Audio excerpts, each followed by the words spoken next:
možné? Kto ste teta? Teta?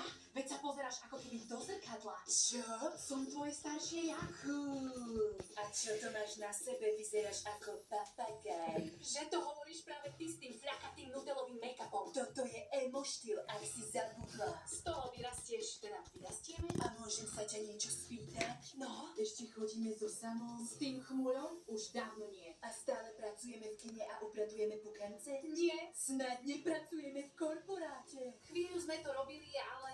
Ale Teraz robíš niečo, čo si ešte ani nevieš predstaviť. počkať, Čo? my nemáme vrásky? Skoro nie. Dali sme sa napíchať Nie, ale staráme sa o svoju pleť a asi je to aj tak trošku genetika. a stále chodíme spávať s make-upom, aby sme sa ráno nemuseli malovať? Už nie a o tomto radšej budeme mlčať. A mamka? To je po starom. Klasická mamka.